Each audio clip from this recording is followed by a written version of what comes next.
Hi hello అండి, అంతా బాగున్నారా? మా అమ్మాయి గారి ఇంటికి వచ్చిన సందర్భంగా పిల్లల సెలవులు కావటంతో ఇంటి పట్టునే ఉన్నారు. అందరూ కలిసి చిన్న రాజ్మాతోటి వాళ్ళకి చపాతీలోకి కుర్మా చేయమన్నారు. రాత్రే నానబోసాను. వీటిని బాగా శుభ్రంగా కడిగి ఒక చిన్న కుక్కర్లో వేసేసి తగినంత ఉప్పు వేసి పొయ్యి మీద పెట్టుకుందాం. ఈలోపు మనం ఒక 2 పెద్ద ఉల్లిపాయలు అలా ముక్కలుగా కోసి కచ్చాపచ్చాగా మిక్సీ ఆడించుకొని ఒక బౌల్లోకి తీసుకుందాం. తర్వాత 4 పెద్ద టమోటాలు కూడాను అలా చిన్న ముక్కలుగా కోసి పడేసేసి మనం ఇలా టమాటా పూరీని తీసుకుందాం. ఈలోపు రాజ్మా ఉడికిపోయింది చూడండి. కనీసం 6 విజిల్స్ అన్నా వస్తే కానీ రాజ్మా అంత బాగా ఉడకదు.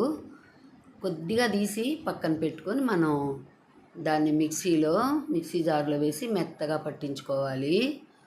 అలా చేస్తేనే గ్రేవీ బాగుంటుంది. దీనికి చెక్క, మొగ్గ, అనాస పువ్వు, యాలకులు, మా ఇంట్లో యాలకులు తినరు, అందువల్ల అవి వేయలేదు. అనాస పువ్వు, చెక్క, మొగ్గ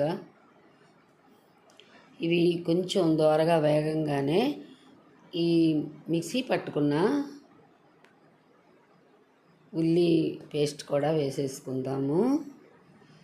తర్వాత మనం ఇది కొద్దిగా దోరగా ఏగనిచ్చి మిక్సీ పట్టుకున్న టమోటా గ్రేవీ కూడా వేసుకుందాము. గ్రేవీ కోసం కదా, ఇలా వేస్తేనే బాగుంటుంది. తర్వాత కొద్దిగా పక్కన తీసి పెట్టుకున్న వీటిని కూడా మెత్తగా మిక్సీ పట్టుకొని కొంచెం వాటర్ వేసి మెత్తగా మిక్సీ పట్టుకోవాలి. అలా మిక్సీ పట్టుకుంటే గ్రేవీ చాలా బాగుంటుంది చపాతీలోకి తినడానికి. కొద్దిగా అల్లం, చిన్న ఉల్లి పేస్ట్ కూడా వేసేసుకుంటే బాగుంటుంది. ఈ టైంలో వేస్తే బాగుంటుంది. ఇలా వేస్తే కొంతమంది ఫస్ట్ ఆయిల్లో వేస్తారు, అది డ్రై అయిపోతుంది. ఇలా వేస్తే స్మెల్ బాగా పడుతుంది గ్రేవీకి. వీడియో స్కిప్ చేయకుండా చివరికంటా చూసారంటే మీకు ఎంత బాగా వస్తుందో. ఈ నేను చెప్పినట్టు చేశారంటే టేస్ట్ చాలా బాగుంటుంది. మసాలాలు మరీ విపరీతంగా వేసుకుంటే ఇబ్బంది పడతామండి. మా ఇంట్లో అంత ఎక్కువ మసాలాలు తినరు. మనం గ్రేవీగా తయారు చేసిన రాజ్మా కూడాను, మిక్సీ పట్టిన రాజ్మా కూడాను ఇలా కలిపేసుకొని బాగా కొద్దిసేపు మళ్ళీ ఏగనివ్వాలి. వీడియో ఆన్ చేయగానే లైక్ చేయండి, ఒక షేర్ చేయండి. మీ వాళ్ళకి ఎవరికైనా కానీ బంధువులకు కావచ్చు, స్నేహితులకు కావచ్చు.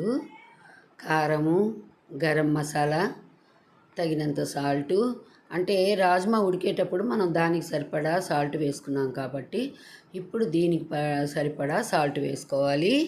జాగ్రత్తగా వేసుకోవాలండి సాల్టు. ఇప్పుడు ఉడికించిన ఈ రాజ్మాను కూడా అలా వేసుకొని బాగా కలిపామంటే బాగుంటుంది. నేను చేసే విధానం మీకు తెలియకపోవచ్చు, ఎవరు చెప్పి కూడా ఉండరు. నేను చేసిన విధానంతో చేస్తే మాత్రం మీకు గ్రేవీ చాలా బాగా వస్తుంది. ఒక్కసారి ఇలా చేసుకున్నారంటే మీరు మళ్ళీ మళ్ళీ ఇలాగే కావాలంటారు. గార్నిష్ కోసం కొంచెం కొత్తిమీర చపాతీలో తింటుంటే ఉంటుంది. Thank you for watching.